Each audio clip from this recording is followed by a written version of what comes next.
All right, folks, welcome back. If you were just watching us on the previous live stream, you know that we had some technical difficulties. I think I've solved those technical difficulties, and we're going to give it another shot. So I'm going to restart this whole thing and explain what's going on here with This Week in Photo. So we're just going to start here because this is also going out on the podcast feed as well later, because this will be this week in Photo episode. So we're going to start from the top, and here we go. Hey folks, welcome back to another episode of This Week in Photo. I'm your host, Frederick Van Johnson. This particular episode is a little bit different from I want to say hundreds of episodes that I've recorded previously, but it's the same. It's different and it's the same. It's different because this is a live stream, A, and B, this represents the first step back towards that whole live stream or the roundtable format that TWiP of old used to be, where we had a bunch of people get on. Initially we were getting in a room and having conversations and recording that, and then we were doing it remotely, and we streamed it for a while, and then Google Plus and Hangouts and all. So it's been a long and winding road for This Week in Photo, but now we're here. So reintroducing the roundtable format for a couple of reasons. I'm not getting rid of the one-on-one format by any means, so you'll still see the one-on-one episodes pop up in this feed. The roundtable format, however, will allow me to give you, the listening audience, a more diverse set of opinions about the topics we cover, instead of it being myopically Frederick Van Johnson and, asking all the questions that I feel like I want to know, and a guest, responding. It'll be a bunch of people. As we move on into this format, it'll be a group of probably two or more people that are on the stream that will be having the discussion about whatever the topic is that particular week. So that's what we're doing this week. This is the first one in there. So this is the live stream. The schedule for this stuff is on Tuesdays, every Tuesday at 11 a.m. For the most part. There may be some life getting in the way from time to time, but every Tuesday at 11 a.m. U.S. Pacific time, we will live stream TWiP, the roundtable. And then on Thursdays, same time, 11 a.m. U.S. Pacific time, we will stream a select episode from the TWiP vault. So it will go out as a live stream, but it will be canned, right? So basically kind of like a rerun/replay. That will happen every Thursday. And that gives us kind of two touch points to touch on in the week, the live the live roundtable, and then the restreamed episode. Now, these live streamed roundtable episodes will likely be, at least in the beginning, kind of infrequent. So maybe every other week or so. And in the off weeks, that's when you'll see the one-on-one episodes show up in the feed. So that's kind of how things are going. So with that out of the way, this very first kind of revisitation of the roundtable format, I'm joined by my co-host, Mr. Troy Miller, who is on the line. And if you've been involved with TWiP in any way, you probably know who Troy Miller is. But for those who may not know who Troy Miller is, I'm going to let him introduce himself. Co-host Troy Miller, how are you doing? And welcome to This Week in Photo. I'm good. It's always good to be here. I feel like, there's like a cabin in the woods. Just I get to hang out. It's a lot of fun. It's familiar. You know where all the drinks are. So yeah. It's good. Well, who are you? I know you. I heard a rumor that you are known to have pushed the shutter button, aimed your camera at a bride or two over the last 30 years. Like, give us the elevator pitch about who Troy Miller is and what he does, and inside the community, we know you don't like coffee, but what else makes Troy Miller tick? We're not going to go that deep. That deep. Well, yeah, you like to embarrass me. Yes. So I'm Troy Miller. My wife and I, we are Imagery Concepts Photography. We have been full-time wedding photographers for, I think, 31, 32 years now. So it's been a long time. I've pushed some buttons. I started on Hasselblad, started in film, transitioned to 35 millimeter, and then transitioned into digital. And now, we're pressing up against AI. So it's great to see all those changes. I've pushed the button a couple million times and created, lots of amazing images that I'm very, very proud of. So that's us. I mean, we live and breathe photography. It's in our essence. It's all we do. So. Yeah. Yeah. Well, that's a good segue into the conversation du jour, the skeptical photographer, with a focus on AI. That would have been a good title. The skeptical photographer focusing on AI. It's perfect. Why didn't I think of that? But yeah, I want to take it. You and I have had several conversations, both online and offline, about AI and, the good and the bad and the ugly. And we've tried different tools and, all the things.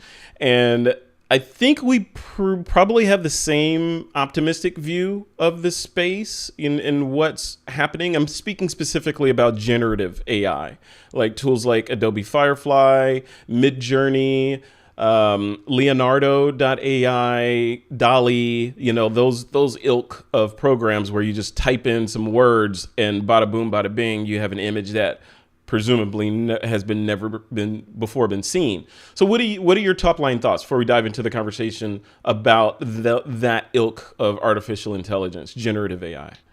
I think it's amazing. I'm very excited about it. I think that instead of being resistant to it, we need to embrace it, and we need to empower ourselves with this new utility. I'm sure it's very much like when the painters first saw photographers and went, "Ew, those guys aren't artists. They just point their camera at things like I'm an artist." And then eventually the community evolved, and we brought in techniques from painters and visualization and composition and into photography. And I think AI is that next plateau, right? Like, it's new. Yes, it's scary because it's new, and we don't really know enough about it yet to be really cautious or to be really accepting. So I'm excited about it, to be honest. Like, I think those pieces of software, I think that they're able to help us, and I think that they're going to be something that we have to embrace as a tool. Some will abuse it, of course, but here's the thing, is that we as a community have a lot of power to influence what those companies do and how they develop that software. So having these conversations, having dialogue about it everywhere, pushing back against companies that are doing things we don't like, and encouraging the things that we do. So the long description, but I'm looking forward to it. I like it.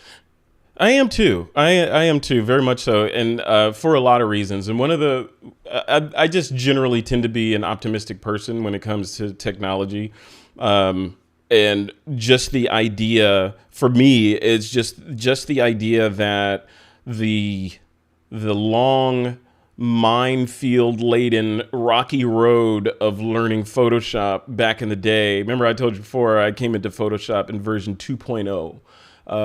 That, and for those that know Photoshop lore, version 3.0 is when layers showed up, right? So 2.0 was very much the, as you're working on something, file, save as, change the name. So you end up with a whole bunch of direct, folder or images that you could revert to, because there was no multiple undos or any of that stuff. Right. So you had to really walk the tightrope.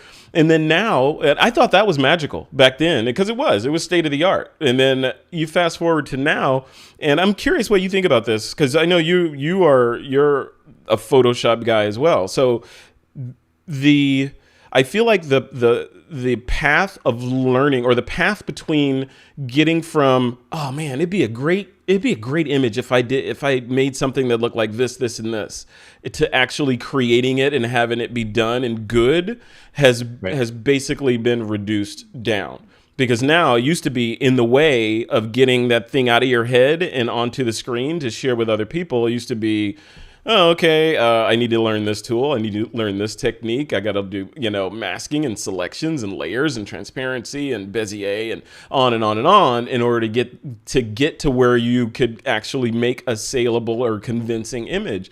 And I feel like a lot of that, not all of it, but a lot of it has been compressed down to, I want a tree right there. Let's put a tree right there, right? Or there's a tree in my shot that shouldn't be there. Let's take that tree out of the shot, and boom, it's gone. I didn't have to worry about knowing how to recreate the background or, make a selection around the leaves or any of that stuff. So do you feel that like it kind of, it shortens the path from what you want to get to what you got. I don't know. I don't know if that makes sense. I don't think so. I think like, look, so when you go out in the world and you go and you watch somebody demo AI and they're like, oh, this is amazing. Look at this image I built. Like, I don't think most of the time that they did that's off the cuff. I think that's like most of the time I look at it and I'm like, that's scripted. You tested putting that tree in there. You made sure you knew the prompts to use. And I've gone back and tried to recreate some of my own digital art, and it is all over the place. Like, I cannot get it to work.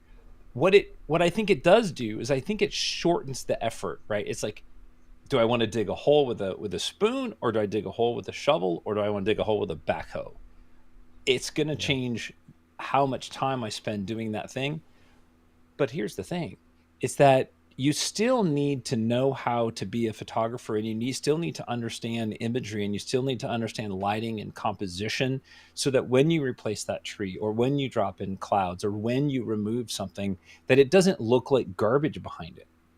AI, at least for now, doesn't do that great a job. It does a pretty good job, but it's not perfect, and you need to be able to recognize that. So I see AI as just a more efficient shovel, and eventually, it'll get better. It'll run itself. Like, I get it. Like, I'm all down for that. But you still need the operator. You still need the intellect, and you still need the intuition that AI does not currently have. And I have to remember when I say absolutes, like AI can't do this or AI can't do that. Right. I understand. For now. Yeah. For now. Yeah. You got to whenever you're speaking of AI's limitations, you got to put a for now qualifier on it, because it's learning new things. Like, what was it, Midjourney? When I think we discovered Midjourney around the same time, right? And you remember when it first started, It was mangling hands, right? I mean, anybody who has played with Midjourney, you know that its strong suit was not creating human-looking hands. If you're going for Alien, you can do it. Go ahead. Yes, but what we don't know is was that just a fault of the AI regenerative or generative abilities, or was that programmed that way on purpose? Like, we don't know. The assumption is that AI just can't do it. But maybe it's not. Like, we have to hear from the developers, and they'd be like, oh yeah, no, we wrote that into the code, so we knew when somebody was like, we don't know. So I don't want to make assumptions.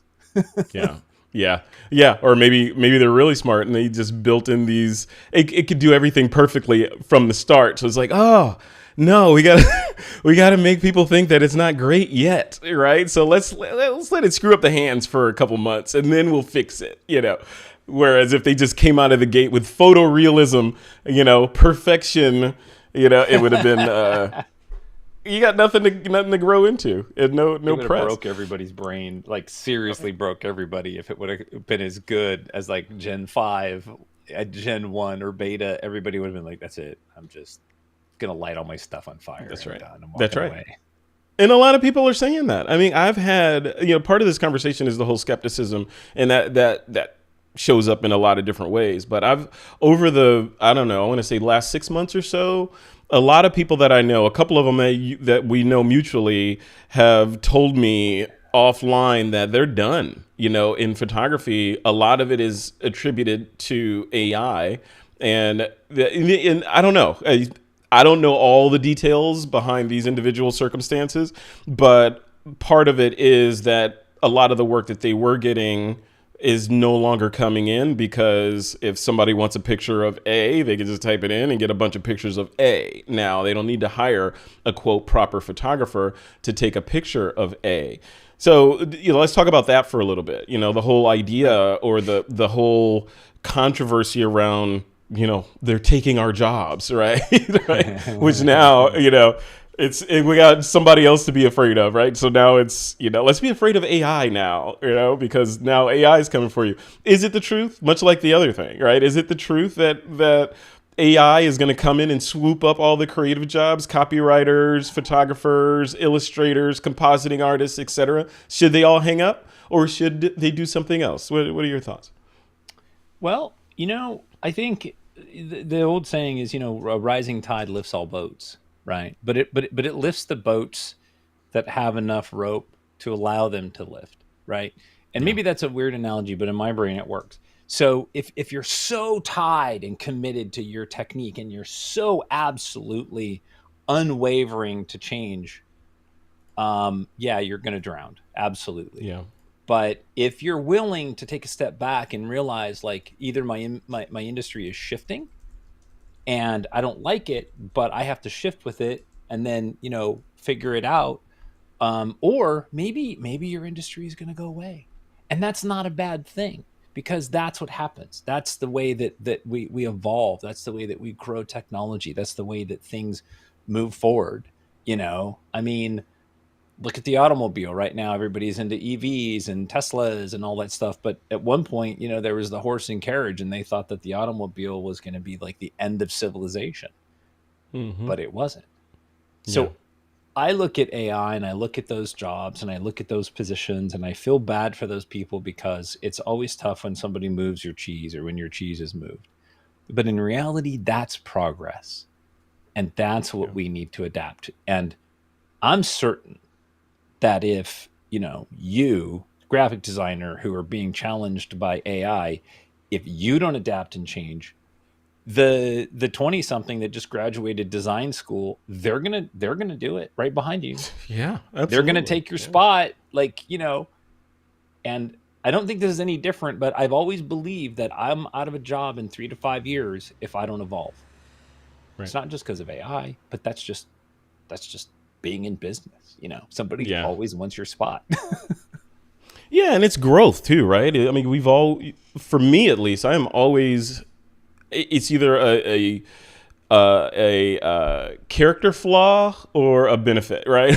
Because I'm always Yes. trying new things. I'm always moving crap around. My set's different now than the last time you saw it, right? I'm always trying to see what will make this a little bit better, or how Yep. can I do this thing more efficiently?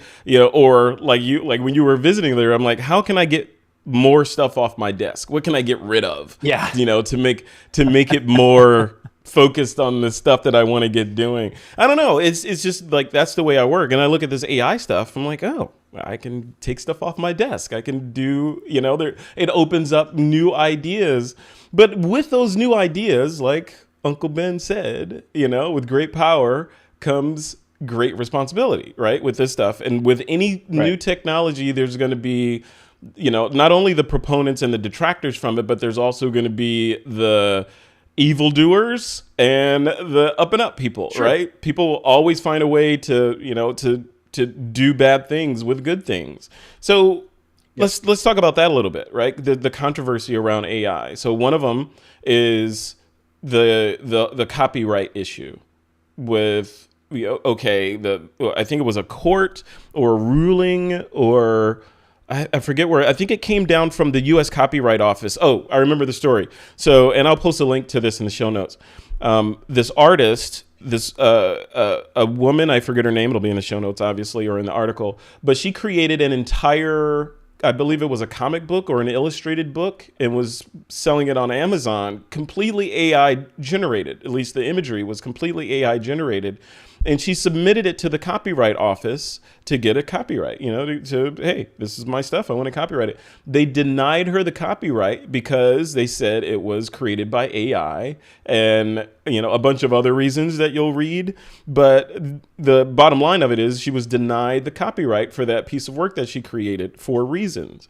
So I wanted to talk about that a little bit, and if that is the right move there, because part of the controversy around this generative AI stuff, especially when you're not using it to supplement an existing image, if you're using it to create a whole new image that you're going to then pass off as work that you created, and not even to say pass it off, but because that has a negative connotation, but you're going to create a whole new piece of work that you're going to add to your body of work now. So where do you draw the line? The artists that are on the negative side of it will say, well, there's this giant soup, and in that soup of data is my life's work. It's sitting in there, and now anybody can type a prompt and the machine can reach in and say, oh, you want something that's similar to what Frederick made. Let me go over here and recreate that and make you something that looks great in the style of the life, the life work of this artist over here. And then you create something out of that. It may not be exactly the same, but it's inspired by.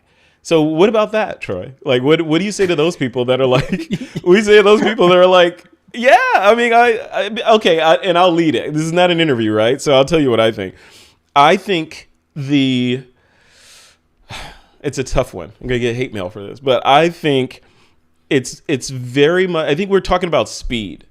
Speed and brain capacity is kind of what it boils down to, from the standpoint of when we, as humans, we are influenced by everything around us. We learn things by looking at things and hearing things, right? We are a sum total of our life experiences, and that guides us in a lot of ways in our creative endeavors and what we're going to create and how we frame our shots as a photographer and the color palettes you use as a designer. You're doing all these things because of the soup that you've been marinating in, right? And now you're rendering something out of you that somebody or yourself has asked to render. Okay, create a tree. Okay, I remember trees kind of look like this. I'm going to draw it, and you come up with a tree, right?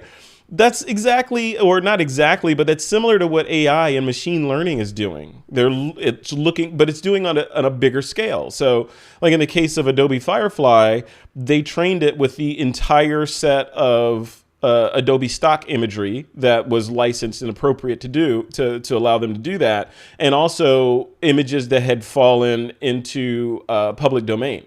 So all of those millions of images went in, and that's what comes out when you type in a prompt. I mean, so what do you think? Well, look, it's incredibly complicated, and the one thing that I think that I feel very strongly about is that there's a lot of information that's misinformation or not complete information that we build opinions and stuff on. Okay, and it's like the Adobe stock thing. Okay, I don't recall reading in the user license agreement that they have the right to use my images to train AI. I don't remember reading that. There may be a clause in there somewhere that they said that they had the right to use my images in an artistic manner or whatever. But I don't know that I signed anything that actually said they have the right to use my images to train AI. And and did they give me the option to opt out for that? So that's one of those kind of sticky points for me. I think that corporations that are training AI are taking advantage of the wealth of information that's out there. So that really bothers me. When it comes down to like copyright, like your original question, like with this woman who generated this book, like first and foremost, get over it.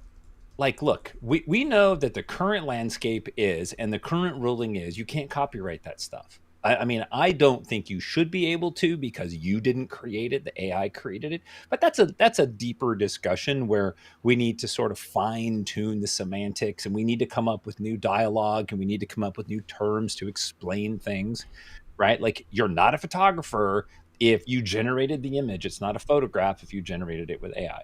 But a lot of people are calling them photographs, but they're not photographs. So what do we call them? So what I would say to somebody like that was like, the current ruling is you can't copyright that stuff. So don't get bent out of shape when you get denied. Like, just move on, right? The sign said, don't walk on the grass, and you walked on the grass, and you're mad that somebody came out and yelled at you. Well, you embarrassed me. Like, how dare you yell at me in front of my kids? There's a sign. Don't walk on the grass. If you don't like the sign, then go lobby and go put the work in and help create a community and a dialogue and a discussion to redefine these things so that yes, so now you can walk on the grass. So now you can copyright the work that you created using AI. But currently, most of us creatives, and I think the Library of Congress and them, I think they're right about it. You didn't create it because you used the universal language to communicate to them, basically, and said, generate me a line drawing of a giraffe standing. Yeah. I don't know. It's so slippery because you could go down the route of what is AI, and are we going to ban all AI from? Yeah, I mean, we use AI in everything. I mean, we're using AI in my watch. We're using AI when we focus our cameras to some degree, especially you with your Z9, Are right? we It's though? using, you are. I mean, Again, it's using no, but it, right? again, is it AI or is it machine learning? Right? There's like It's the same three thing. levels. It's It's not the the same same thing. thing. Yes, It's it not. is. It's Machine not. learning No. in the chat. You're going to It's be not on an my side, chat, opinion. for sure. It is. I'm going to ask ChatGPT is AI machine learning. It's a version of machine learning. But machine learning is when you train a machine to respond to inputs in a certain way, right? Yeah, yeah. AI is when you get machines to do things that we recognize as intelligence when people do them, and they do it independently. So again, I'm splitting hairs, right? Like I Yes. realize that it's one of those things. However, oh, you're gonna trust ChatGPT. Here we go. Yes. Hello, GPT. Wait, let's see. Hello, Chat GPT. We have to address our overlords correctly. Chat Right. GPT. How are you today? You want to get on its good side. And just start asking questions. Hey, I'm just a computer program, so I don't feel emotions, but I'm here ready. Okay, great. He wants to get some business. All right. Is machine learning considered? There we go. Considered. Hey, I don't can't have type. the definition, but there's three definitions of machine learning all the way up to AI. The reason that I get nitpicky about that and the reason that I point that out is just to get you to think about it, is that when you use words that are I'm gonna generic zoom in like on that. AI, yeah, it's great. I love it. I love it when I'm right. I'm right. Thank you. You can say You're it. not right. That's what you. There you go. You can see Troy's face as he's proven wrong right there. If you No, listen to the man, it's podcast, different. They're it different. They're says. distinctively I different. said. I said. Is machine learning? What did I say? Is machine learning considered artificial intelligence? Was what I wrote, right? And it said yes. Machine learning is a subset of artificial intelligence or That's AI. what I Here's the said. It's breakdown. a variation of it. That's what I said. All right, I'll let you have that one. But Well, yes, we agree. It is part of the family that is broadly considered AI. Machine learning is one of those things, Yeah, so let right? me just round that out why I'm being nitpicky about terms and the semantics. And I think that it's important because I'm really passionate about these discussions, and I think a lot of us are. And I want to make sure that we have productive conversations. That's really what's important to me. And when we throw around the word AI in scary sense, like, oh, the AI is taking over the world, or AI is going to take my job, or AI is going to do this, I think that we have to define what we're actually talking about, right? The AI in my watch is not the same AI as the Chat GPT AI, or the same AI that it might be the same code, or it might have some of the same logic in it, but they're decidedly different in how they're being applied.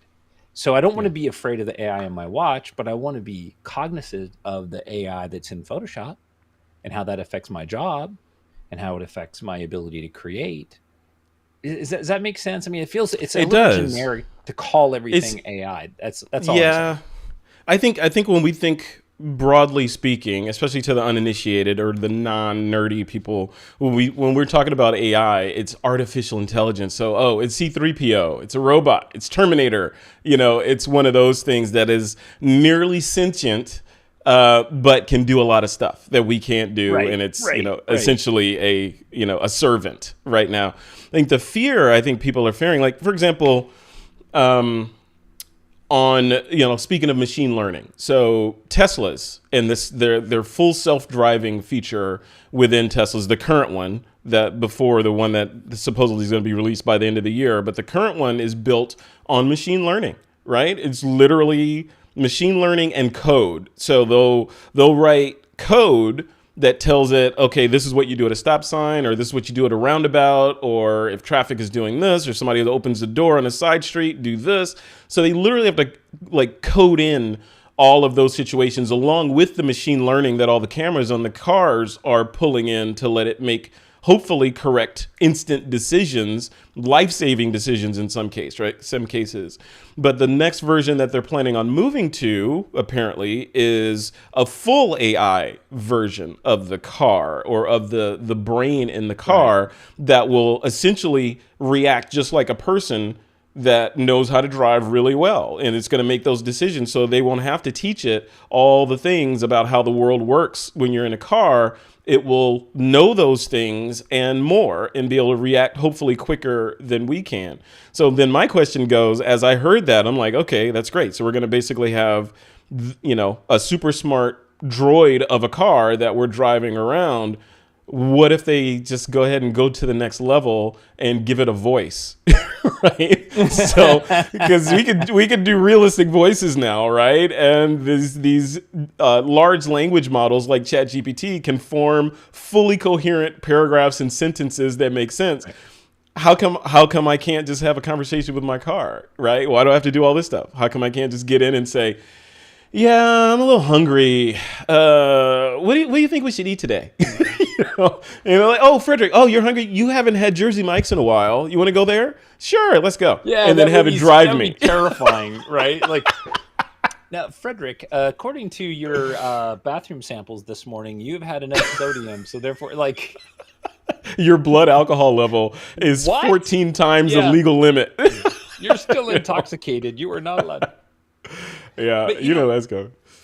When it comes to any new tool, and I think of this like as a photographer who I have gone through so many transitions in my business where when film and digital were colliding, there was a dozen photographers I knew at the time that all quit photography because they absolutely refused to learn a computer. That's ridiculous. That's not what photography is all about.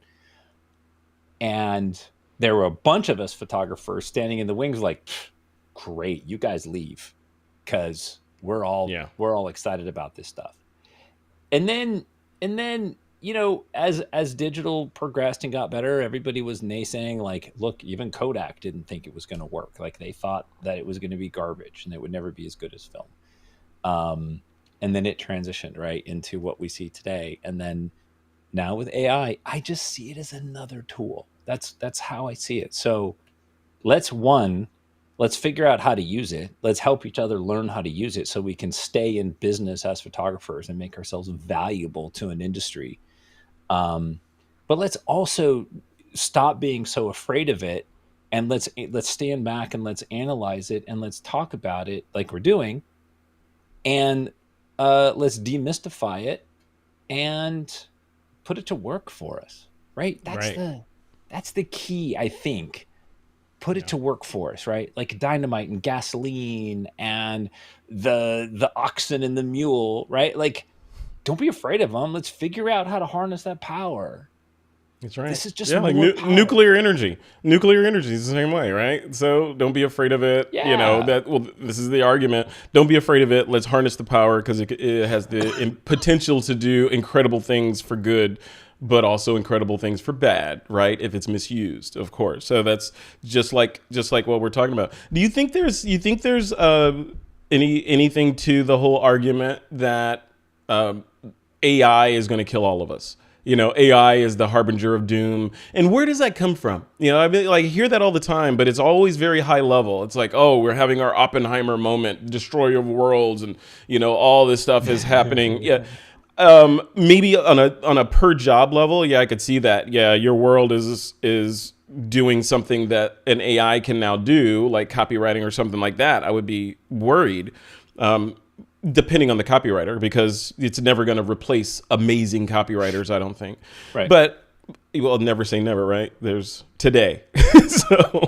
Right. There's today. Yeah. But what do you think that is? Like, what is, seriously, I'm like, is it a fear that AI we're just gonna replay Terminator and Skynet's gonna show up and try to kill all the humans? Or something's going to go sideways, that we hand off control to the AI, and it's going to determine that, oh, the one thing that's destroying the planet, that's the trope we hear, right? The AI will figure out that the thing that's hurting the planet the most are humans. So it's got to figure out a way to fix it. Let's get rid of the humans to heal the earth, right? And so I don't know. That's science fiction to me. Because when I look at it, and I look at ChatGPT, and I look at Midjourney, and I look at Adobe Firefly and Photoshop Beta and all these, I'm like, it's doing things.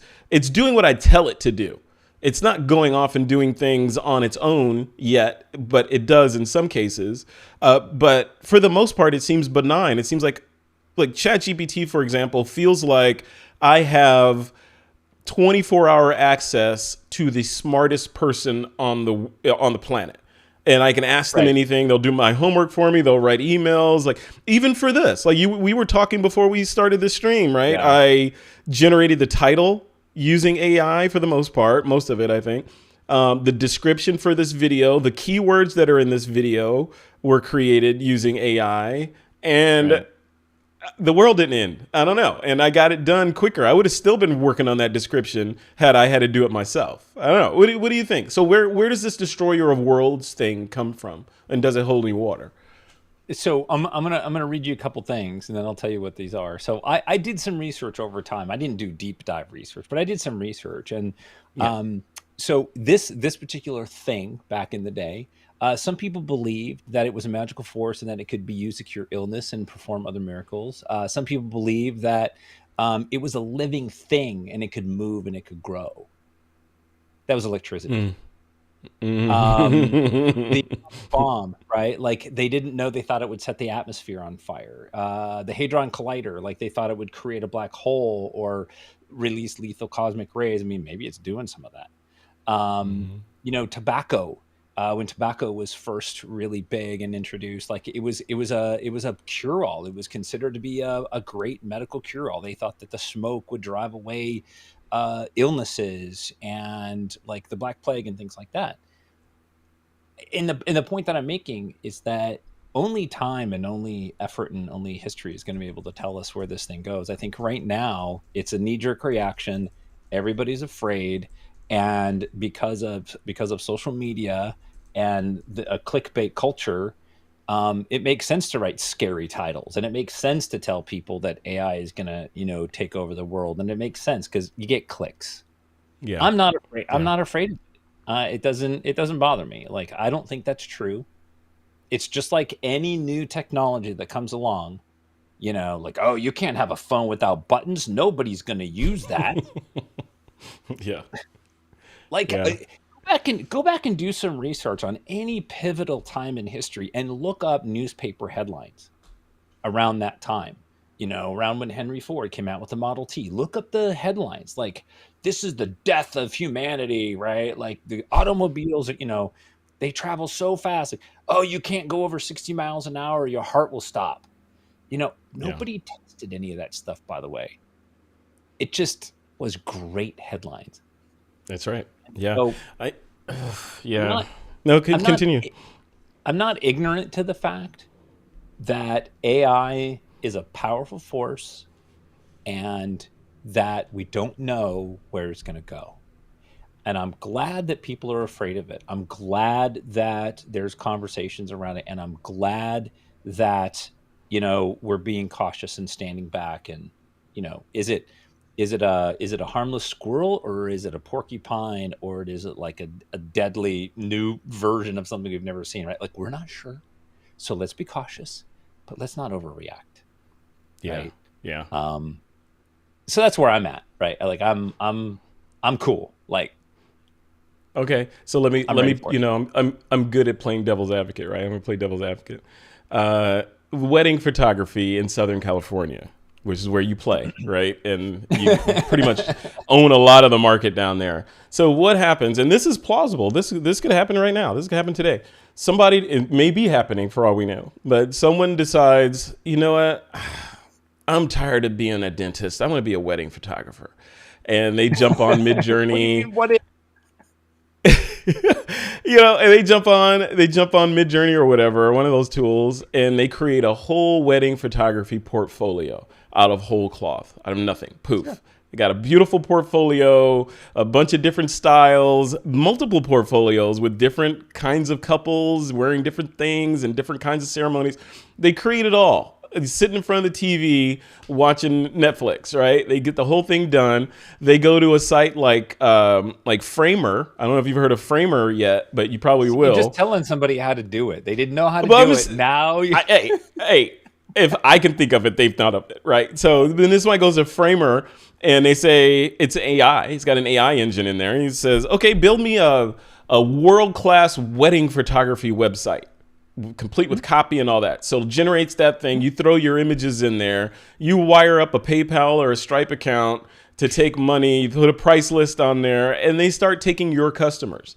And, of course, they're not going to last because they don't know what they're doing, right? And they're going to arguably create inferior work. So that'll kind of self-heal, but it's still going to make an impact. A bride that was going to come to you is going to say, well, I want to go to Joe Bob over there because I like his work. It's pretty good. And he's half the price. Why would I not choose them? So what's your professional wedding photographer opinion on that? If someone comes using AI, faking being a good wedding photographer? Well, first and foremost, I'm not afraid of them because they're going to be out of business in 3 to 5 years. But what I'm worried about is not just a few of them. I'm worried about the inundation, right? Like enough fire ants or enough ants can take me down. Enough butterflies could probably take you down, right? So when there's a barrage and there's so many of them doing it, but let me tell you, it's not anything new. It's just easier to do that. Currently, like in the wedding industry, speaking about the wedding industry, one of the big things is first, it's easy. The barrier of entry to photography is very, very, very low now. It's very easy. And then what they do is a lot of people will do is stylized shoots, or they go to workshops and they call that work their own. The stylized shoots are where they bring in a bride and they bring in a caterer and they set up the flowers and they photograph it. And then they go online and they go, look at the wedding I photographed. Mm-hmm. That's hello. Hey, if you're a bride and you're looking for a photographer, 80% of the sites you're looking at are that. They don't have the experience. So it's already there. AI just makes it easier. Makes it easier. Path of least resistance. The challenge is how do I we don't have a community that's educated enough around AI, very much like when digital first came out. When I say community, I meant like the consumer community. They didn't really understand the difference in the dialogues and what it all meant. But right now, I can't easily explain to somebody that I'm a 30-year veteran. I'm a traditional photographer. I don't use AI. That's a mouthful. Like, how do you promote that and say that in the democratization of the internet, where they're going to go through websites and go, oh, I like your images. Oh, I like your images. Okay, I'm going to call them. Yeah. And those images were generated, or they were shot at a workshop. Like, hello, happens all the time, or a stylized shoot. Versus my images, maybe they're not as flashy and as showy because those are all weddings. Mm-hmm. But this is the competition. This is what it's like to be in business. This is what we always have to deal with. Manufacturers have to deal with this all the time. They invent a thing, and then next thing you know, somebody out of China is developing that same thing for a third the price. Right? Yeah. How do they compete? I'm not mad about it. It's frustrating because somebody moved my cheese again. I gotta go over there and get my cheese now. Jeez, stop moving it, man. Like I gotta again. Yeah. But if you're in business long enough, like you have to adapt. AI is just another thing. But I will caution anybody that's looking at that, right, is that AI is different because it's moving so fast. You don't have years to sit down and kind of figure out Photoshop with AI. Like, you literally have weeks. Right? We've been on this cadence. Yeah, you do. You got days in some cases, but we've been on this cadence of and I get this is a lot of the reason I think why people are like, yeah, this is just a fad, it's going to go away. But just think back over the last couple of years, the technologies that were supposedly going to change the way that we do a lot of stuff, right? What was it? If you go back far enough, it was 3D televisions. Remember that? Everyone was buying these big flat screens with glasses I still have glasses for one of the TVs in the house. Yep. So everybody's buying these 3D televisions. That was the next big thing. And then there was a bunch of things after that. Then there was 360 video or immersive video, which was going to revolutionize how everything was done. Yeah. And then the metaverse after that. Well, the 360 video, it never hit mainstream. Like, I'm not going to a theater to look at remember, what was it? QuickTime VR back in the day. I'm not looking for that kind of content. The only time I come across that kind of content is if I'm looking at houses for real estate or on a car site where I want to do a reverse kind of, look around the car or inside the car thing, but not in entertainment. I don't see anything kind of mainstream with that. Then after that, yeah, you're right. It was the metaverse and all that. I don't know which came first, metaverse or NFTs, right? But it was one of those that showed up, and each one's going to revolutionize the world. Facebook changed its name, and it's spending who knows how much money on making that virtual reality a reality, right? So, but I love that we haven't seen much.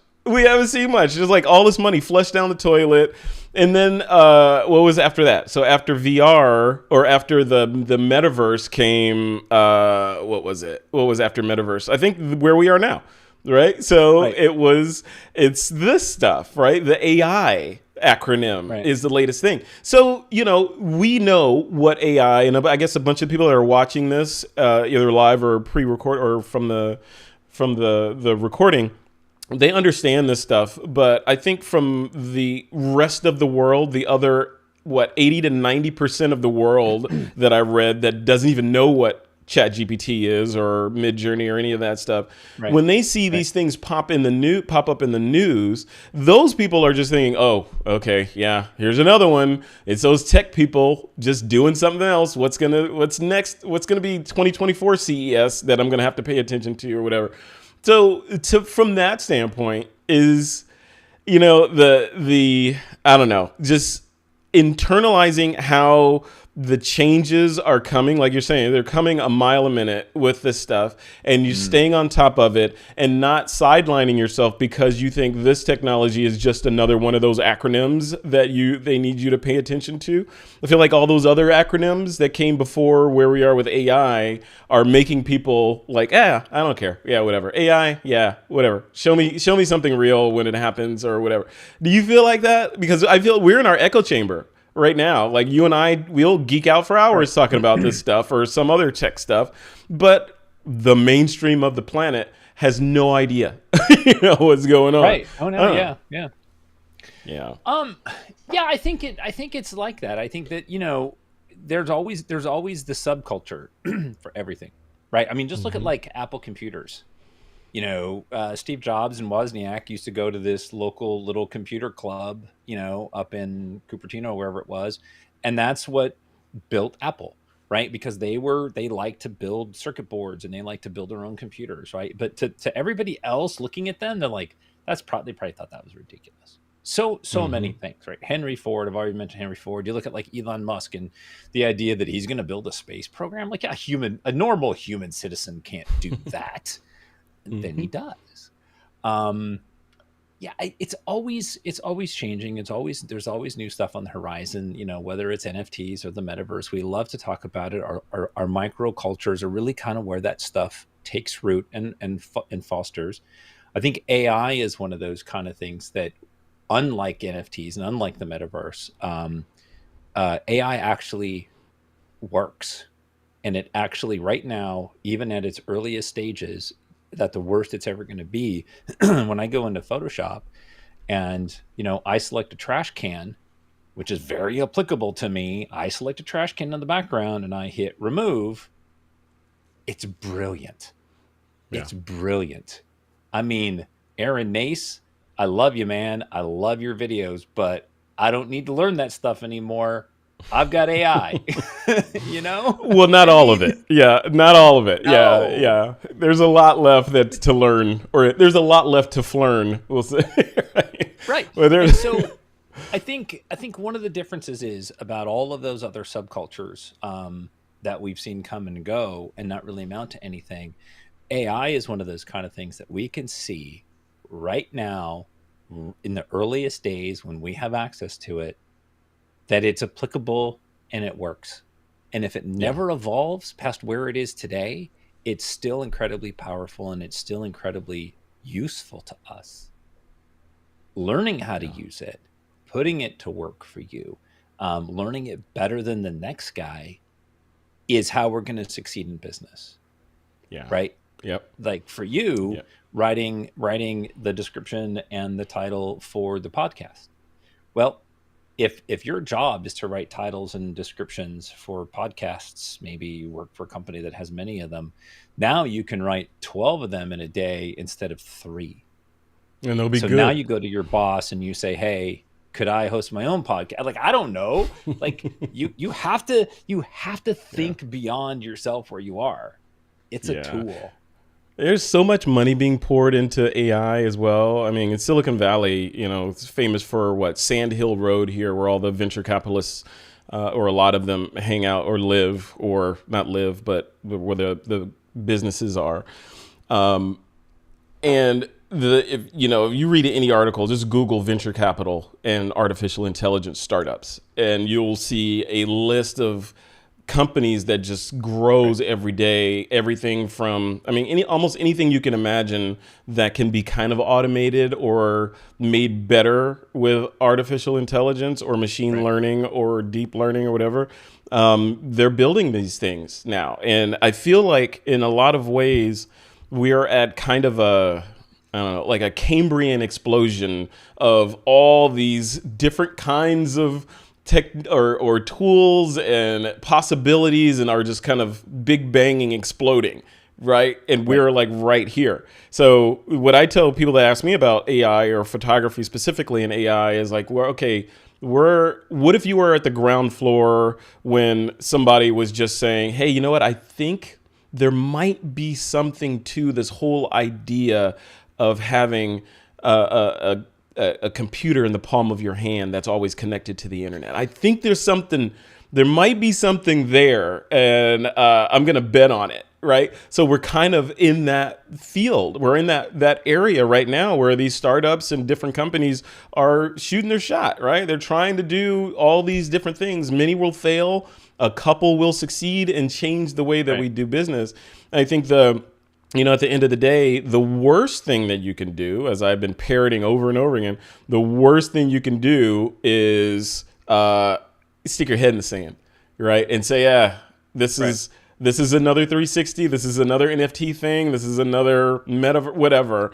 And say, I'm just going to sit on the sidelines and wait for it to come to fruition, if it's ever going to come to fruition. And then I'll start moving and learning it, or I'll go buy a book on it and figure it out. No, because it'll be completely different by the time you do that, and you'll be coming into the party late.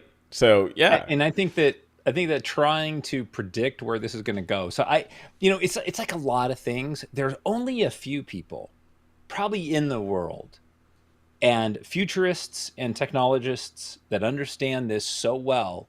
They're really probably the only people that can speak authoritatively on this stuff. The rest of us, it's like trying to pick the best lane in traffic. We're like, oh, they're moving. Whoosh. Damn it. Like, we're reading the scenario, we're reading the landscape, we're trying our best. But honestly, we really don't have the knowledge to speak authoritatively on this. Like, I can only talk about, like, it's raining and it's making me wet. I'm not exactly sure where the rain's coming from. That's kind of like AI, right? Like, it's hitting me. I know how it's affecting me now, and I kind of know how I can use it. I can sit and theorize all day long about how it's going to affect somebody else, but I honestly I have no clue, and I don't think anybody really does, except for those couple people that are that are actually birthing it. Like, I don't know. I want to hear from and them, even but them we never will.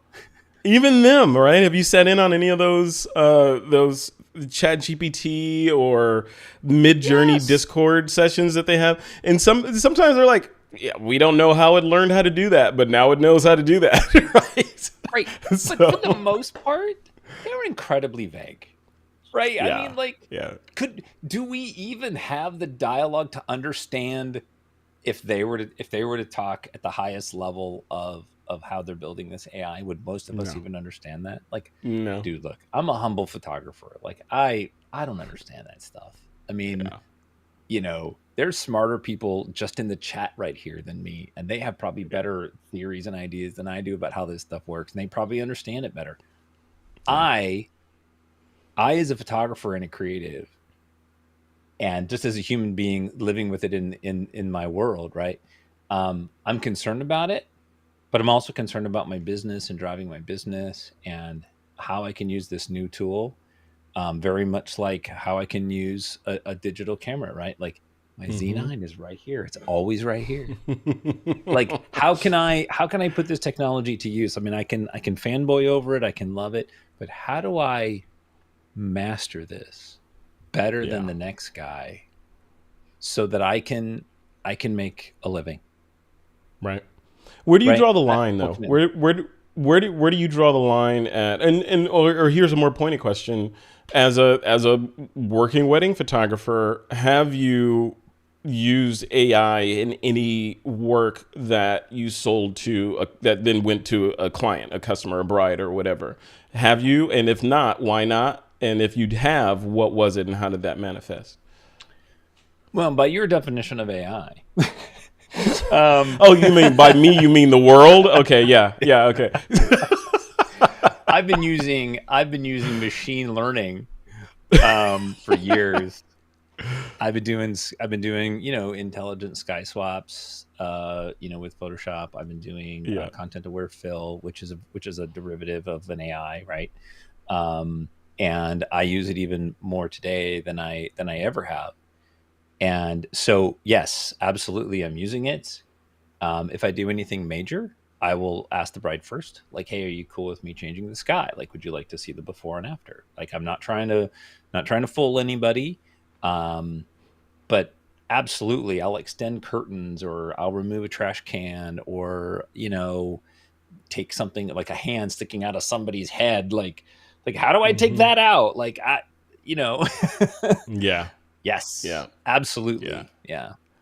Yeah. That's good. Okay. Good. Yeah. I'm curious to hear that because I had a conversation with I forget the photographer's name. God, I'm getting old. I'm forgetting stuff now. Down in Southern California, Boudoir photographer. I'll think of it before the end of the show, hopefully. If not, I'll put his link in the show notes.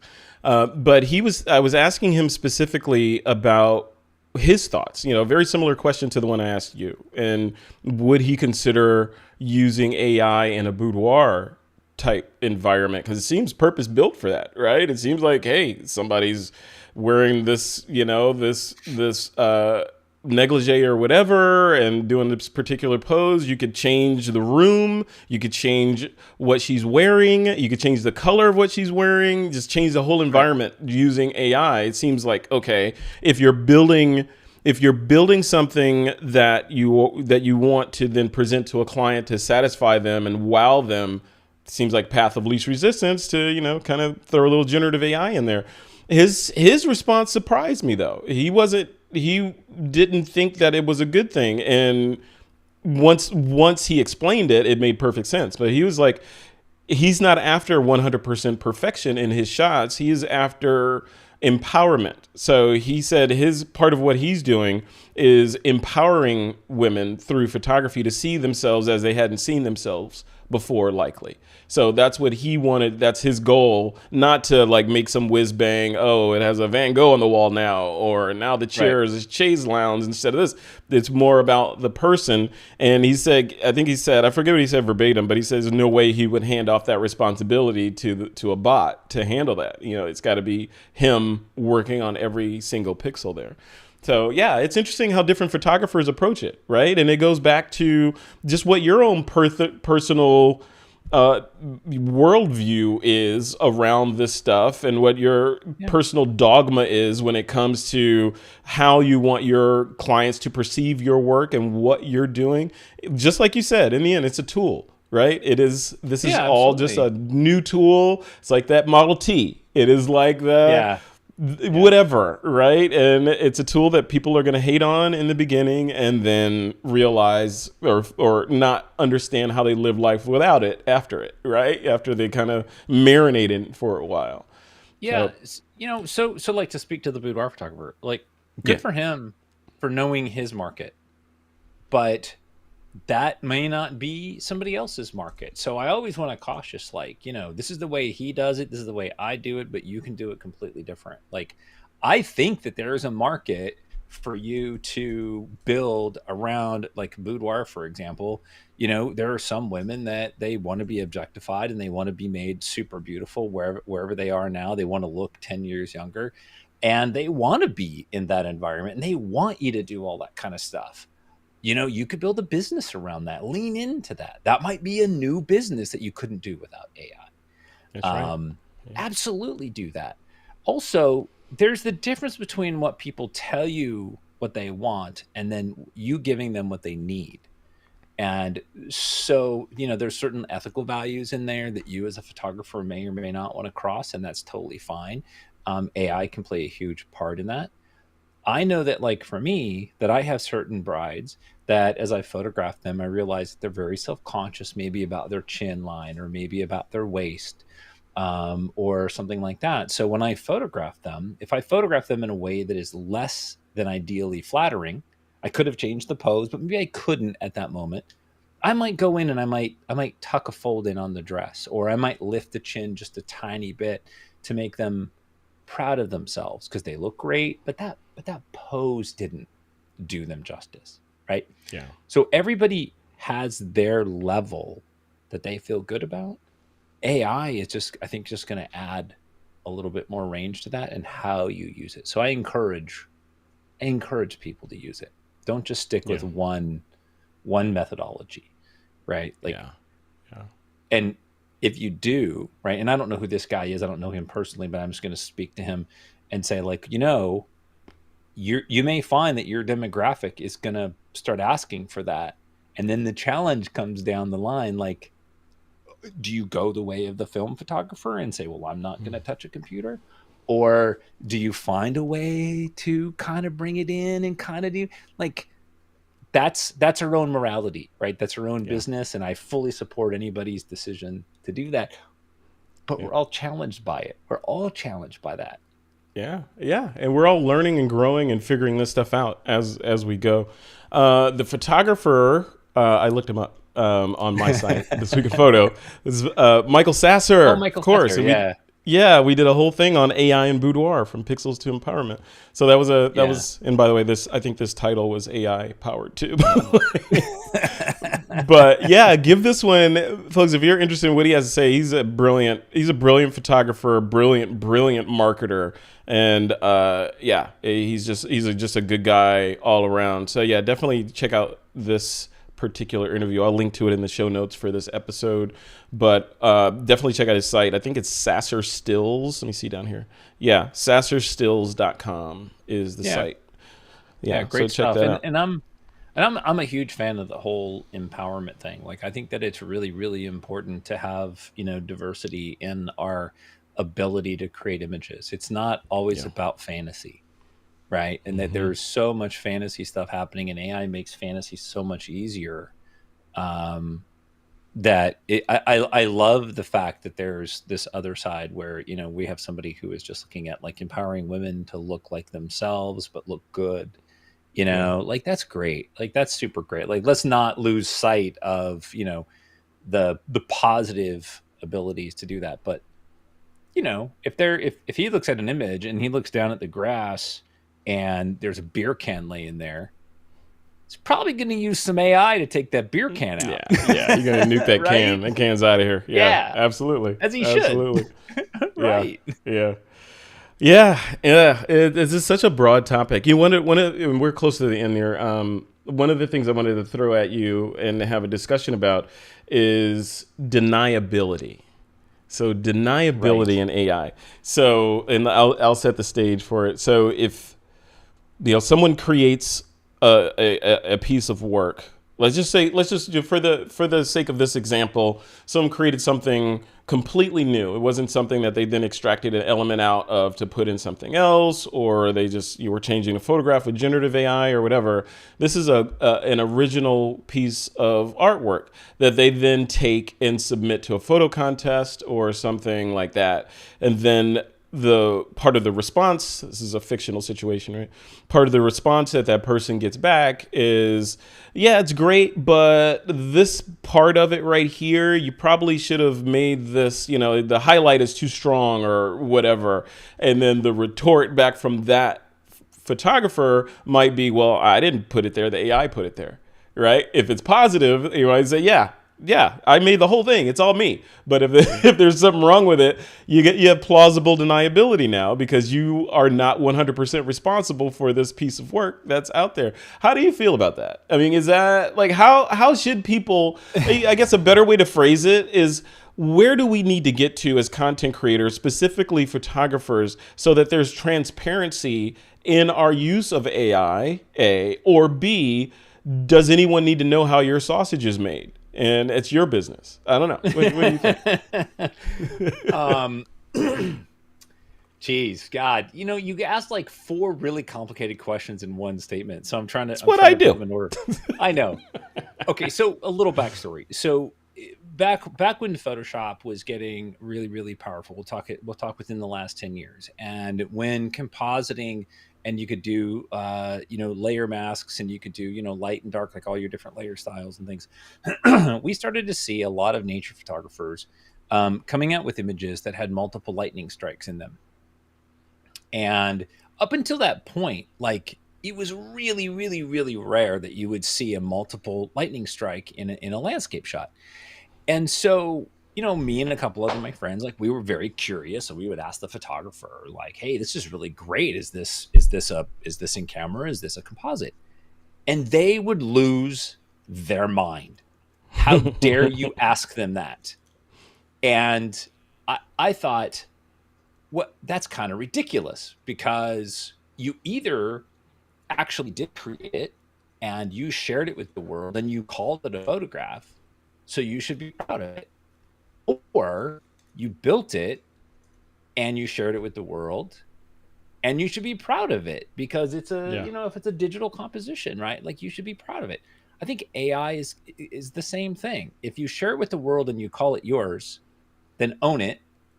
If you generate an image with AI that is crappy composition and crappy lighting, it's a crappy image.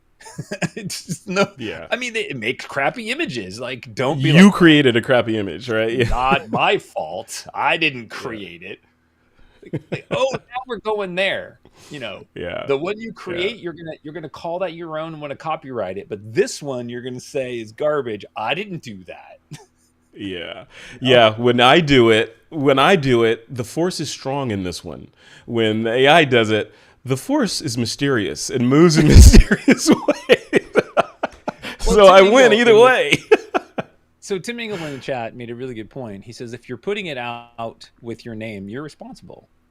And I absolutely agree. Yeah. If you create an image and you did a bunch of Photoshop work on it, it's the same thing as whether or not you did a bunch of AI work on it, or whether it's the same. AI just gives us another way of bringing those images in. You've seen the image. We won't go into the story. It's a long story, but you saw the image where I replaced the sky, and Renee Robin, called me out on it and made fun of me. But I could never imagine myself saying to somebody, "Oh no, I didn't replace that sky." I was like, "Yeah, I replaced that sky and I'm proud of it. It got on PPA magazine." And she's like, "Well, it's garbage." Okay, you're not wrong, but I own it, right? Like, AI is the same way. Compositing is the same way. Don't lie. Yeah, in your defense, I was there at that table when that confrontation happened in Vegas. So good. But in your defense, this was pre-sky replacement. If anybody remembers those days, there was a day before you could just say, replace that sky, and have it look completely realistic. This was when you had to do it by hand and figure it out. So in your defense, it was a good, I wouldn't have known. I would not have known. Yeah, no, because people are going to think, that dude didn't know how to use a sky replacement. Yeah, he did. It just didn't exist yet. So it was a while ago. Yeah. No, crazy stuff. There's a lot. And, just speaking of one ethical use of the technology, and Tim Engel, if you're still listening, I mentioned you in my presentation at Photoshop World this morning. And the context was different and clever ways to use AI that professional photographers are using it. And one of the ways that Tim uses AI is to generate backgrounds for, like, one of the works he shared with me was of a shot he did of a pocket knife, and he generated the background for it. You may have seen it. He generated that background for it, and then photographed the knife in studio with matching lighting, and then brought them both together. Everybody's happy, right? Photographer didn't have to travel, just got it all done right there, and came out with a piece that I assume the client liked as well at the end of the day. So, it's situational. Is how you want to use it. How do you want to use this stuff to get out of your body, your mind, onto or into my mind, right? So that I can see it. What's the path there? I would also suggest that if AI makes you angry, if AI frustrates you, if you're just constantly looking for reasons to hate AI, you're wasting all that energy that you could be spending being creative and figuring out a way to make it work for you. And I think that, you've heard me already repeat this many times, but Tim is a perfect example. I mean, instead of just being mad at it, just be like, okay, you're not going to go away. How can I put you to work? And figure that stuff out, because I am absolutely certain, and with AI is no different than with any other industry. Like I said before, I'm out of business in 3 to 5 years if I don't adapt. It's absolutely going to happen. Somebody is coming for your job, and if you don't adapt and you don't embrace the technology that's ahead of you and figure out some way to, you're in trouble. So yeah, that's right. Yeah, it's like, in the 80s, being the person that's like, this Microsoft Word thing, I'm not using that. These spreadsheets, they're fat. I don't need those for my job, or this internet thing, screw that. I'm just going to mail letters. That's the real way that people communicate. I resisted Photoshop for years. I resisted Photoshop for years. I can't remember the name of the software that I used to use. But anyway, it was a Photoshop alternative, and everybody's like, no, you need to learn Photoshop. I'm like, I'm a film shooter. I don't need that. Yeah, I can hear you saying that. 100%. I can hear you say that. And because I say it now about things, and then you push me, and you're like, you really need to do this, and I'm like, okay, you're right. And you come around. You come around eventually. Yeah. Tim Engel, like I mentioned, is in the chat, and I pulled up his Behance profile here, and I think I found the shot. Look at this work, by the way. Tim Engel. Yeah. Tim's over there blushing. Does it? It doesn't suck. No. But this is a photographer that knows what they're doing, right? So he already knows what he's doing, and now he's supplementing that superpower with artificial intelligence to let him push it even further. And I think this is the shot, Tim. Was this the shot that you used AI on? Maybe not, right? It was a shot like that, but it was a shot with the knife on its tip like that. Maybe it's not in his Behance portfolio. Tim, share that shot with me if you can, and I'll bring it into the stream if you get it to me before we end the stream. But just if you already I don't think AI is a excuse for not being talented, right? It's not an excuse for not understanding lighting, exposure, composition, post-processing, all the things. That's just photography. AI is in video too, and there's a whole can of worms that they need to understand. Or audio production, it's there too. Oh my So gosh. Yeah. it's not a replacement for any of those things. It is supplemental. It gives you superpowers, or it's like an exoskeleton, right? It Well, lets you lift things that you couldn't lift before. it's a really, really, really good point to make, right? Because Yeah. no camera that you buy is going to make you a better photographer. If you're a crappy photographer, buying a Z9 or an R3 or whatever, like it's not going to make you any better. What lenses you have or whatever. Like if your images are garbage, running them through AI and trying to run them through all these like applications of it, like it's still garbage. You still have to understand how to build an image and how to work with another human being if you're photographing somebody. It's not all about like just creating slates of a scene and then dropping people in yet. Yeah. Right. Right. But you know what? You say that, it's so interesting. So Adobe, speaking of AI, I just come hot off of that presentation. The upcoming versions of Premiere are going to do a couple things. One of them is they're using AI to allow you to ask it to pick the appropriate music for a scene or a set of scenes. So instead of you going to like Epidemic Sound or wherever and searching and listening and all that, it'll give you a bunch of selections that will likely fit with the mood that you're looking for. One. Two, color grading. We've talked about this in mixers and whatnot. Yep. But color, being able to just speak to the computer and say, you know what, I'm looking for more of a golden hour kind of moody feel, and have it color grade the footage to match what you're talking about appropriately. The other thing is storyboarding. So you're going to be able to describe what you want, and it will create a series of storyboards, like hand-drawn looking storyboards that then you can share with the team. And then it'll take those storyboards and generate, using its B-roll capabilities, generate an actual video from that. But just the B-roll bit of it, being able to go out and do your master track. Say I'm recording a video of my car, right? And I record all the different bits of it. And now I have my master track laid out with my narration and all that stuff in there. And now I need to put B-roll on top of different areas in there, just to be able to select an area within that timeline and say, yeah, generate some B-roll that's related to what I'm talking about. Boom. And it will go pull the video and put it in the timeline for you. You, of course, edit it and change it or whatever, but it's going to go out and pull that in for you. That's magic, being able to do that kind of stuff. So, and that is around the corner. And this is only 2023. Imagine where we're going to be in 26, right? When this stuff starts maturing and is better and better. Yeah, it's crazy. So here's something that I really been thinking about, with this AI thing is the AI currently, it's not intuitive. And what I mean by that is that, yes, you can have AI that's going to edit that video for you and it's going to do all of that, but it doesn't know your client.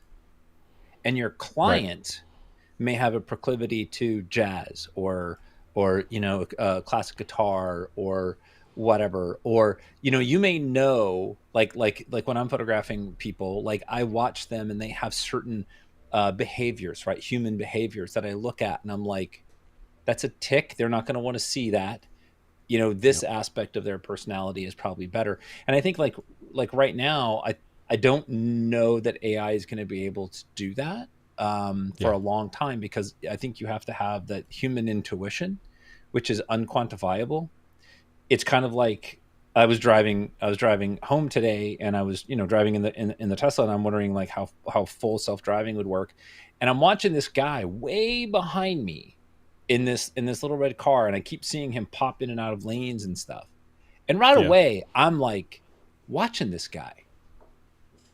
Is AI going to be that intuitive to be able to read somebody's personality, their face when they drive by? Are you going to be able to look and go, that dude's angry, I'm just going to let him go? And I think that when it comes to some of the mechanical processes, the assembly processes and things like that, I think that's going to be really amazing, and it's probably going to get us close. But this is where the human element, I feel at this point, the human element comes in, and where we can sort of salvage our jobs, or you can go to your boss and say, look, AI isn't going to be able to do these things that I can do. That's right. be able to read body language and be able to read tonal inflections. Like, that person is getting emotional. The shot is slightly soft. The composition isn't perfect, but they're getting emotional. That's a clip we need to have. Will AI be able to pick up on that? That's my concern, and I think that we don't know. Right now, that might be what saves your job for the next 5 years. Right? Is that you can argue that. So, yeah. Sorry, I'm pulling Tim. Tim just sent me a couple of shots to share, so I'm gonna pull this up here if I can. So here's his Behance, and I'm gonna go ahead and share preview. There we go. Oh, nice. Okay. Yeah. So this shot, and Tim, correct me in chat if I'm wrong, but this shot, the only thing real in this shot is that knife. That's the only thing real. And he shot that in studio, matched the lighting, and everything else was generated in, I'm guessing, Midjourney.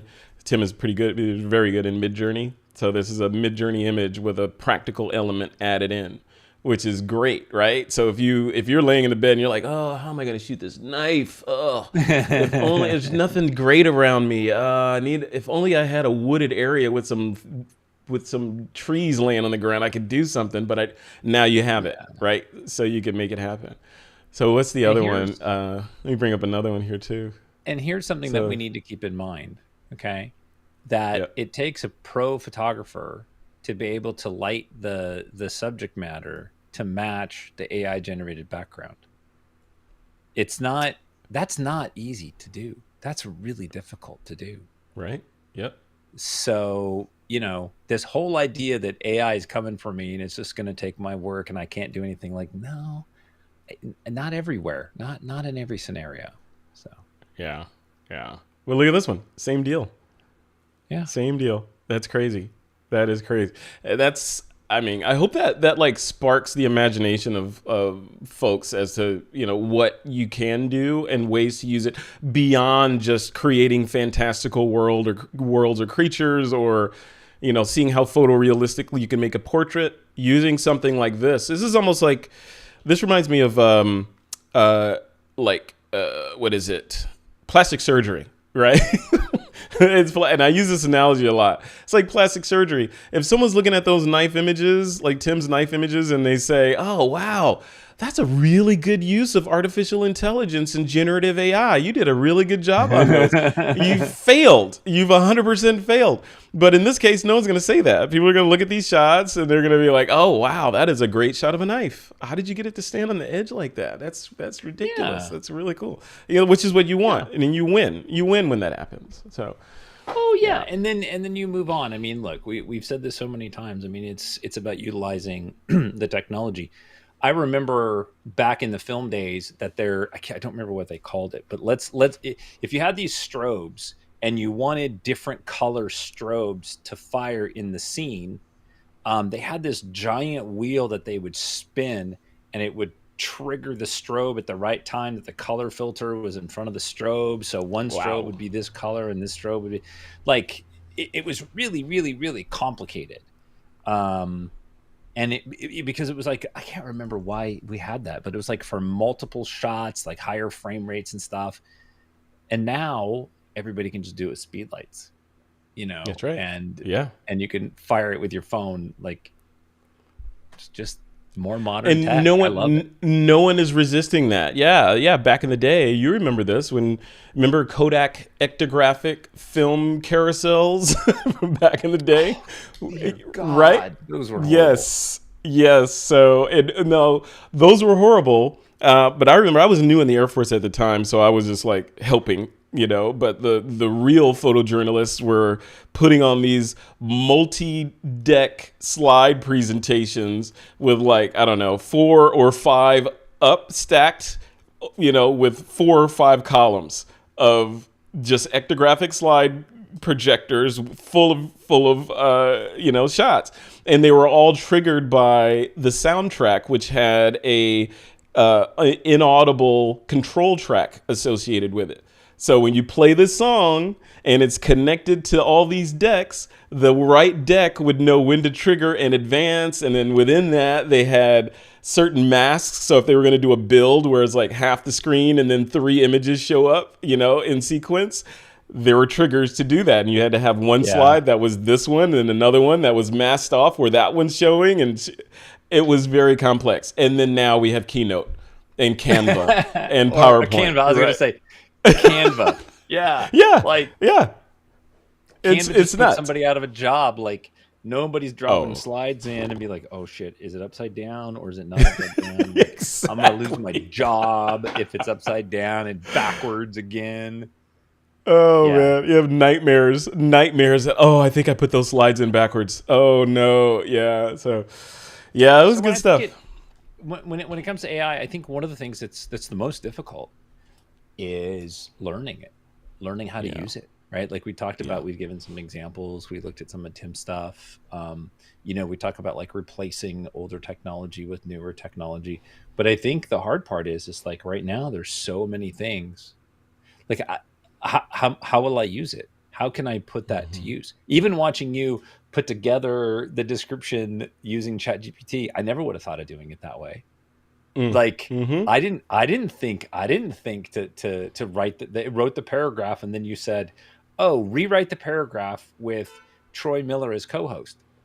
I wouldn't have thought that it could do that.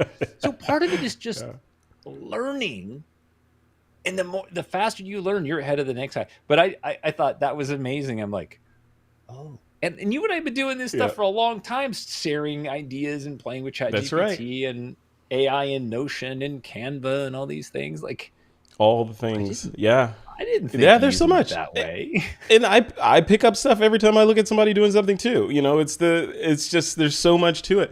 Like look at this one. So this is let me see if I can't bring this back up here. Let's put this, not the whole display. How about AI just needs to figure out warp drive so we can meet Vulcans. There you go. Yeah, there you go.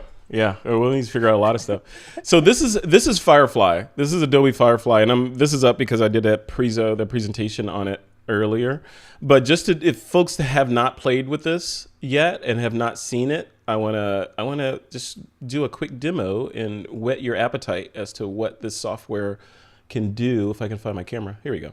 Okay, all right. So here we are in Adobe Firefly. Anybody can go here, firefly.adobe.com. I think it is still in beta. Obviously, it says beta, and I think there's a wait list still. And when I signed up for it, it took me about a week or so before they finally got me in and approved me, and I could play with it. So plan accordingly, right? And then also, if you do get in, or when you do get in, join the Discord so that you can be up on what the Adobe team is talking about, what they're going to release next, and what challenges that they're working on, etc.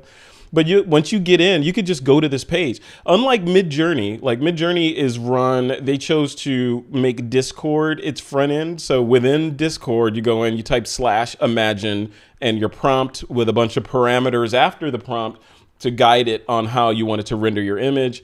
Adobe's making it more consumer friendly, albeit not as strong as Midjourney and the others because it's trained on a smaller data set, but the user interface is much more approachable than loading up Discord, setting up an account and tying it into Midjourney and all that.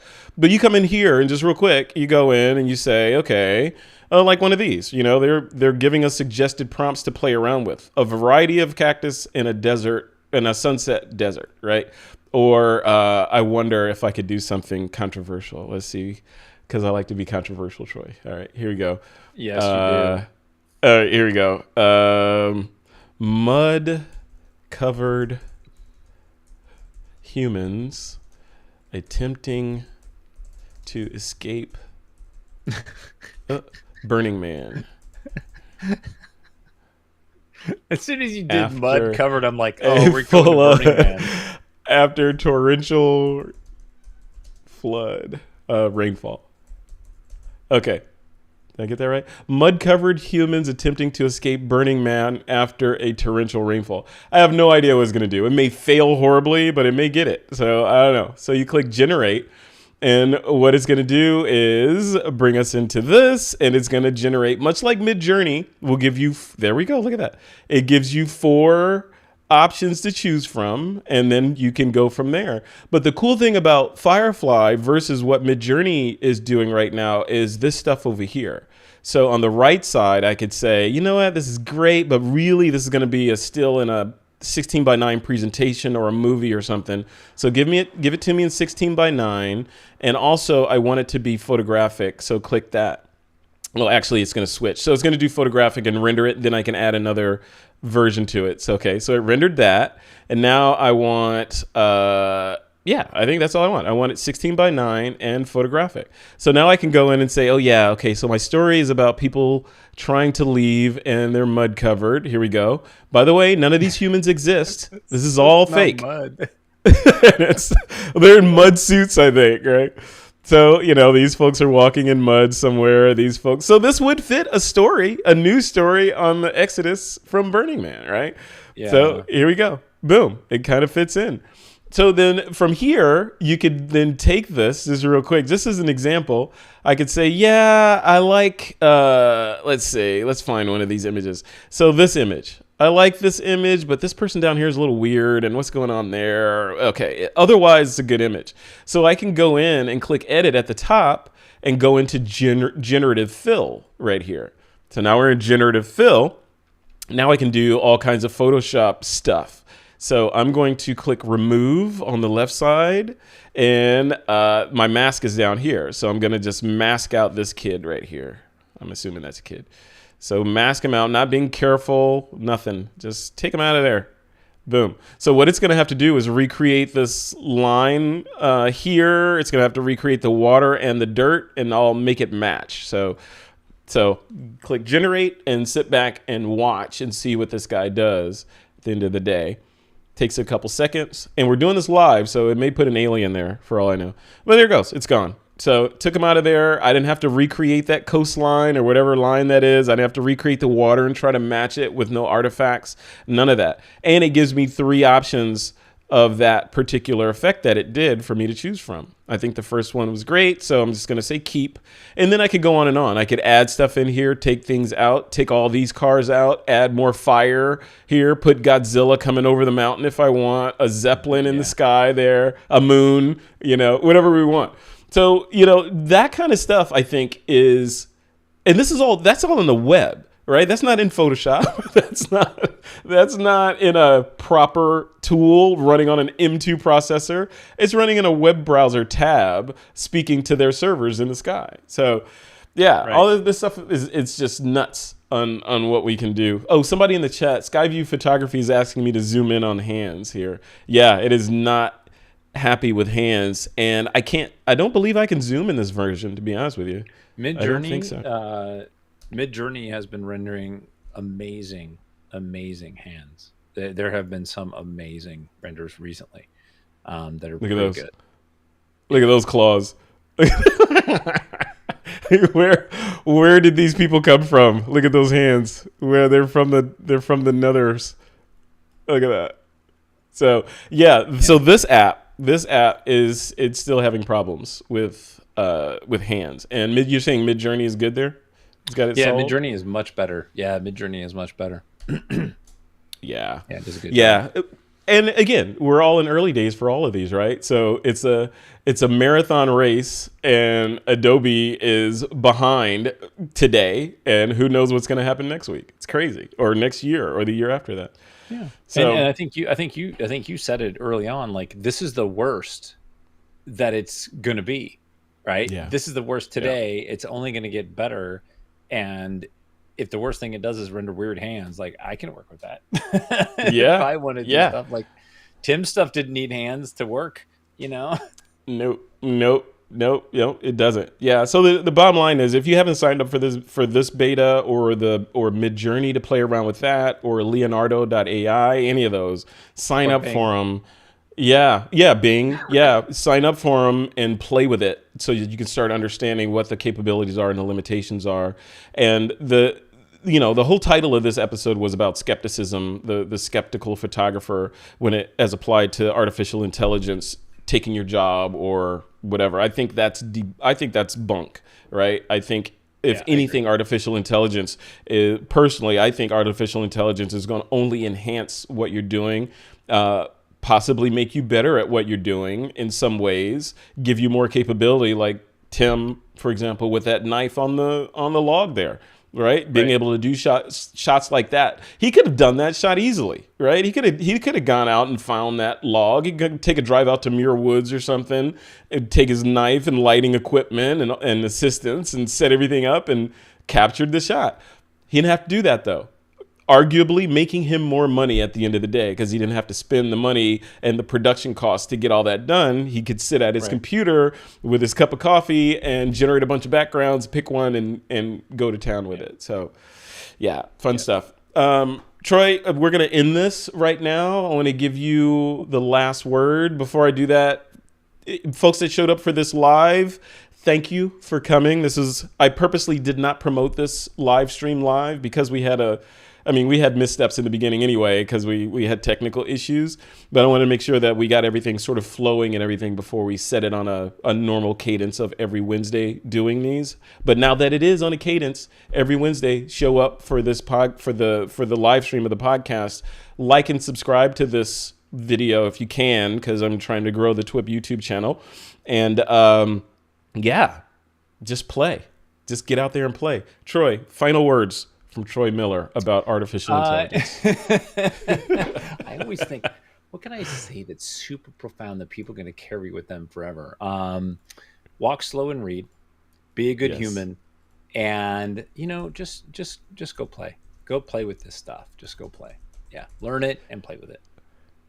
Okay, you know what? I lied. I was going to give you the last word, Troy, but I'm actually going to give the last word to ChatGPT. So. All right, ChatGPT, what's a profound statement about artificial intelligence? About artificial intelligence as applied to photography. I don't know if that makes sense. Yeah. I don't know. This is bad English, so it better fix it and come up with something good. So let's see what it says. It's thinking. They need a little graphic of it rubbing its chin, like just thinking. Artificial intelligence in photography transcends the lens, transforming, let's bring that up bigger, transforming not just how we capture moments, but how we envision and redefine artistry itself. Troy, I don't know. I think did it beat you? No, I think it's garbage. Bad robot. Bad robot. Yeah. Try again. Yeah, I'll try again. All right, we'll leave it right there. Troy Miller, thank you for coming on. It was a pleasure chatting with you. We'll do this many more times, I'm sure. And folks, if you have any input on this and this topic, feel free to sound off in the comments below this video on YouTube or over on This Week in Photo, where the show notes and all that good stuff will be posted. And with that, I'm going to say it, Troy. I'm going to say it. No, I'm going to say it. I gotta say it. I feel like, all right, I'm not gonna say it, but diehard TWiP listeners, what was I about to say to end the show? I'm curious if anybody knows. If anybody remembers what I was about to say. I don't have one. But I never have them on. Don't give it away. I'm ready to photograph all the time. If you put them on, you're not ready. That's all I'm saying. You're insane. All right, we'll leave it right there with me and my insane co-host here. All right, everybody.